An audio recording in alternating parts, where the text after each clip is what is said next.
इंद्रजोष्मा पुलकित Yamini full कुसुमित द्रुमदल शोभिनी सुहा। टाळ्या कोणी वाजवायच्या नाही।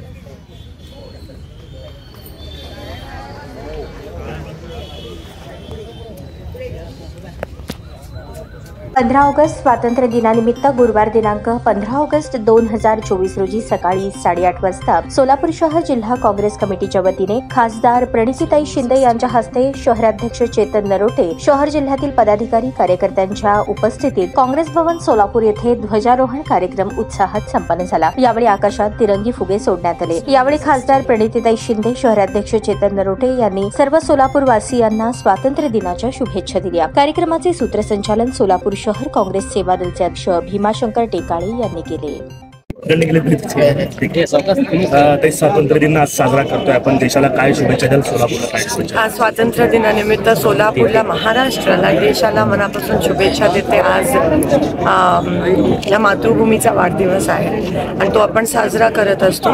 तो साजरा करत असताना या गोष्टीचा अभिमान वाटतो की सोलापूरने 10 वर्षानंतर आज सोलापुरात काँग्रेसचा खासदार आहे। त्या लोकशाहीच्या मंदिरात पहिलं पाऊल घेताना हीच जाणीव होते विनम्रतेपूर्वक की आपण लोकांसाठी काम करतो। देश सेवा ही सर्वात मोठी, सर्वश्रेष्ठ सेवा असते। सगळ्यांच्या नशिबात नसतं की बॉर्डरवर जाऊन लढावं, पण आपल्या घटनेने, आपल्या संविधानाने, आपल्या लोकशाहीच्या पद्धतीने आपल्याला लोकसभा दिली जी लोकांसाठी आहे। आणि खरं तर लोकप्रतिनिधी खासदार म्हणून जरी निवडून आलो तरी शेवटी आपण लोकांचे सेवक असतो। ही भावना आपल्या आणि ही संकल्पना जी आपल्या संविधानाने दिली ती अतिशय सुंदर अशी आहे आणि आज त्या माध्यमातूनच आपण सगळे काम करत आहोत। पण कुठेतरी या संविधानाला आज जे सत्ताधारी आहेत ते खतरा पोचवत आहेत, ते संविधान बदलण्याचा कट कारस्थान करत आहेत। बाबासाहेबांनी दिलेलं, संविधानाने दिलेलं जे आरक्षण आहे ते खाजगीकरणाच्या माध्यमातून संपवण्याचा षडयंत्र हे सरकार करत आहे। अनेक असे विषय आहेत जे लोकशाही आणि संविधानाच्या बाहेरचे, म्हणजे विरोधातले आणि बाह्य विषय आहे, जे हे सरकार त्यांचा अजेंडा पुश करण्यासाठी करत आहेत। अशा वेळेस आपले महात्मा गांधी आणि अनेक असे ज्यांनी या देशासाठी लढा लढला आणि त्यांची जी विचारसरणी आहे, एक सेक्युलर विचारसरणी, एक सर्वधर्म समभावच्या पिंड आहे आपल्या देशात। हे इलेक्शन त्या दृष्टिकोनाने महत्त्वाचं होतं, कारण का भाजपनी देशभरात साम दाम दंड भीती ईडी पैसे सगळं वापरून सुद्धा लोकशाहीचा विजय झाला। याचा अर्थ असा आहे की तुम्ही तुमची विचारसरणी भारत देशाच्या लोकांवर थोपवू शकत नाही।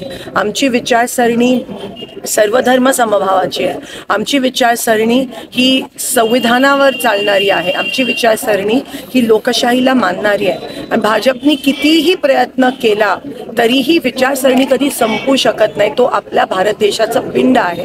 ह्या वेळेस तो लोकांनी सिद्ध केला आणि एवढ्या मोठ्या प्रमाणात लोकशाहीच्या सोबत लोक उभी राहिली आणि लोकांनी लोकशाहीचा विजय करून दाखवला। मला असं वाटतं म्हणून हा आजचा दिवस हा खूप साजरा करण्यासारखा आहे आणि आपण सगळे आज काँग्रेसी म्हणून आपण वचन घेत आहोत की ही लोकशाही आपण टिकवणार, हे संविधान आपण टिकवणार आणि भाजप ची जी लोक आहेत, जे संविधान विरोधी आहेत, जे लोकशाहीच्या विरोधी आहेत, ते खरं तर देशाच्या विरोधात आहेत। या मताची मी आहे आणि म्हणून आता काही दिवसात महाराष्ट्राची देखील निवडणूक लागणार आहे।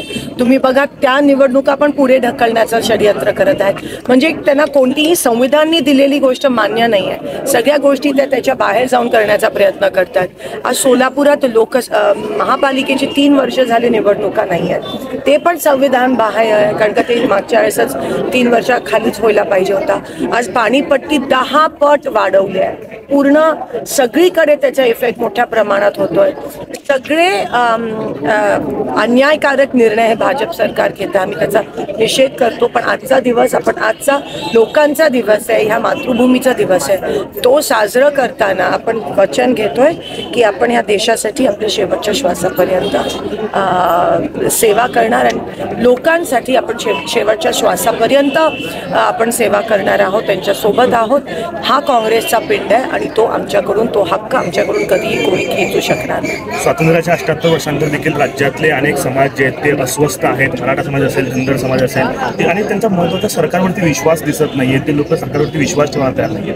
या समाजांच्या अस्वस्थताकडे आणि सरकारवर नसलेल्या विश्वासाकडे नाही, नक्कीच मी हा विषय लोकसभेत पण मांडला आणि महाराष्ट्रात एक तणाव मुद्दामून वाढवण्याचा आणि संतुलन बिघडवण्याचा प्रयत्न करते. राहुलजी गांधी खूप दिवसापासून आम्ही मागणी करतोय की जाती जनगणना झाली पाहिजे, त्याशिवाय कोणतेही आरक्षण शक्य नाही आहे. महिला आरक्षणापासून देखील ते मराठा धनगर आरक्षणापर्यंत हे शक्य नाही आहे. मला माहीत नाही सरकार हे का करत नाही आहे आणि म्हणून मुद्दाम ह्या देशाच्या वंचित लोकांना देशाच्या संपत्तीपासून दूर ठेवण्याचं कारस्थान भाजप.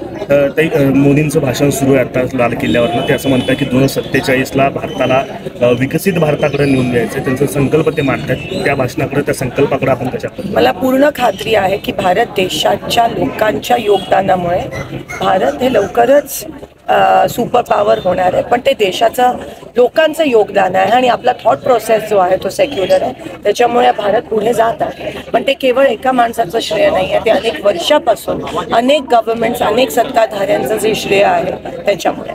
लाडकी बहीण योजनेचे पैसे जमा व्हायला सुरुवात झालेली आहे.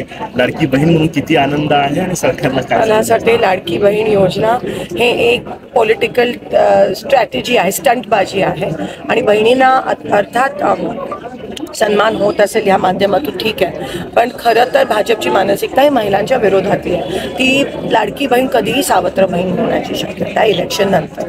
पण ते म्हणतात की लाडकी बहीण योजनेला पैसे देतोय, मात्र त्यांचेच आमदार रवी नानासारखे आमदार असतील, साताऱ्याचे आमदार असतील, ते लोक म्हणतात की जर तुम्ही मतदान नाही केलं तर तुमचे पैसे परत करणार. त्याच्यावरूनच कळतं की त्यांची कोणत्या पद्धतीची मानसिकता आहे. लाडक्या बहिणी सोबत लाडका शेतकरी, लाडका रोजगार, आपला काम करणारा कामगार असेल, असे अनेक लाडके आहेत. पण सगळ्यांच्या ही फक्त पब्लिसिटी स्टंट आहे आणि जे मध्य प्रदेश सरकारने केलं. पण आता लोक खूप हुशार झाले. लोकांना माहिती आहे की हे खेळ फक्त इलेक्शन पुरती असतात. एक स्थिर सरकार देणारं काँग्रेस महाविकास आघाडी लवकर तुम्हाला महाराष्ट्रामध्ये सत्ता आलेली दिसेल. शहर व जिल्हा काँग्रेसच्या वतीनं आज आपले खासदार यांच्यातून आपण असं या ठिकाणी रन केलेलं आहे. सर्व माजी आमदार, सर्व माजी महापौर, सर्व मंडळचे अध्यक्ष, सर्व नगरसेवक, इतर समजलेले सर्व आमचे काँग्रेसचे पदाधिकारी व काँग्रेसचे सहकारी कार्यकर्ते. देशाला 78 वर्ष पूर्ण होत आहेत. देश स्वातंत्र्य करत असताना महात्मा गांधी, शहीद भगतसिंग, सुभाषचंद्र बोस, लोकमान्य टिळक, पंडित जवाहरलाल नेहरू अनेक लोकांनी देश स्वातंत्र्य करताना जी चळवळ उभा केली त्यातून आपल्याला हे स्वातंत्र्य मिळालेलं आहे. अनेक लोकांच्या घराची रात रांगोळी झाली, अनेक लोकांना जेलमध्ये जावं लागलं, अनेक वीर लोकांना फासावर लटकावलं लागलं आणि ब्रिटिशांना चले जाओ हा नारा त्यावेळेस झाला आणि देश आपला स्वातंत्र्य झाला. ब्रिटिशना पळवून लागलं आणि बघितलं आपण आता बघता 78 वर्ष या ठिकाणी होत आहेत. ज्याप्रमाणे ब्रिटिशाला चले जाओ ब्रिटिश निघून गेले, त्यानंतर या देशामध्ये हरित क्रांती झाली, औद्योगिक अनेक रस्ते, वाहनं, सर्व चळवळ उभा करत असताना या देशामध्ये अनेक आपल्या माजी पंतप्रधानांचं फार मोठं योगदान आहे. आपण आता बघताय की ज्याप्रमाणे ब्रिटिश सरकारचं हुकुमशाही, आता जे भारतीय जनता पार्टी सरकार आहे तानाशाही हुकुमशाहीकडे सरकार जात असताना बेरोजगारी, महागाई, भ्रष्टाचार या भारतीय जनता पार्टीच्या या कारभारात आपण बघताय की या देशाचे पंतप्रधान व गृहमंत्री अमित शहा अनेक लोकांना ईडीचे धमकी असेल, अनेक लोकांना जेलमध्ये घालण्याचं असेल, पण आदरणीय राहुलजी गांधी मैं नवी डरूंगा त्याप्रमाणे या देशामध्ये पुन्हा एकदा भारतीय जनता पार्टीच्या विरोधात चळवळ उभा केली. अखंड भारत देश तरी चालला आणि त्या माध्यमातून लोकांना जोडलं. आज आम्हाला आनंद आहे की आपल्या ताई हे खासदार झाले आणि त्यांनी शपथविधी घेताना ज्या बाबासाहेब आंबेडकरांनी घटना दिली घटना हातात घेऊन त्यांनी शपथ घेतली. आम्हाला सगळ्याला अभिमान आहे. ज्या पद्धतीनं देशामध्ये आता एक राहुलजी गांधींच्या नेतृत्वाखाली आपण लढतोय, त्याचप्रमाणे सोलापूर शहरामध्ये सोलापूरचा अभिमान आहे आम्हाला की ज्या पद्धतीने त्या सभागृहामध्ये विमानतळ असेल, सोलापूर च्या युवकांना हाताला काम मिळालं, IT पार्क असेल, सोलापूरच्या शेतकऱ्यात असेल, सगळ्यात महत्त्वाचं मराठा, धनगर, कोळी बांधव आणि सगळ्यांचा त्या ठिकाणी पहिल्याच मीटिंगमध्ये त्यांनी आवाज उठवला. त्याबद्दल हे आमचं काँग्रेस भवनच्या वतीनं ते तुमचं अभिनंदन करतो. आपण इथं सगळे आलात. आपल्याला ज्याप्रमाणे ब्रिटिशाला पळवून लावलं त्याचप्रमाणे आता आपल्याला शपथ घ्यायचं आहे. येणाऱ्या काळामध्ये भारतीय जनता पार्टीला चले जाओ असा नारा देऊन आपले राहुलजी गांधी यांच्या नेतृत्वाखाली व नाना पटोले साहेब, शिंदे साहेब, ताई यांच्या नेतृत्वाखाली आपल्याला काम करायचं आहे. ताई खासदारकी तर आपण ह्या सगळ्यांच्या आशीर्वादाने निवडून आलात, पण आता खरी लढाई आहे. आता राज्यामध्ये जे आपला काँग्रेस पक्ष निर्णय घेईल, जे नाना पटोले साहेब, शिंदे साहेब व ताई जे निर्णय घेतील त्याप्रमाणे येणाऱ्या काळामध्ये राज्यात देखील आपली सत्ता आणण्याकरता आपण सगळे शपथ घेऊयात आणि भारतीय जनता पार्टी पुन्हा आपण ह्या राज्यातनं हाकलून देऊयात. आपण बघता की लोकल जो सर्वे त्यांचा झाला त्यामध्ये भारतीय जनता पार्टी फक्त आता 65 दाखवलेले आहे. त्यामुळे हे इलेक्शन थोडं पुढे टाकलेलं आहे. हा खऱ्या अर्थानं विजय तुमचा आहे, हा विजय आपला सगळ्यांचा आहे आणि भविष्यकाळात आता तै निवडून आले, आपल्या सगळ्यांची कॉलर तैट झाली, आम्हाला अभिमान आहे. त्याचप्रमाणे येणाऱ्या काळामध्ये काँग्रेस पक्ष वाढवण्याकरता आज आपण शपथ घेऊया आणि येणाऱ्या राज्यामध्ये देखील आपलं सरकार आपण सगळेजण आणूया. आज 15 ऑगस्ट दिवशी हेच आपण सगळे शपथ घेऊयात आणि भारतीय जनता पार्टीला पुन्हा एकदा ब्रिटिशांना जसं चले जावं तसं भारतीय जनता पार्टी या देशातनं हद्दपार करूयात. हीच खऱ्या अर्थानं आज आपण शपथ घेऊयात. पुढील कार्यक्रम टेकाळे साहेब आपण या ठिकाणी करणार. ताज्या बातम्या पाहण्यासाठी प्राईम महाराष्ट्र न्यूज चॅनलला सबस्क्राईब करा.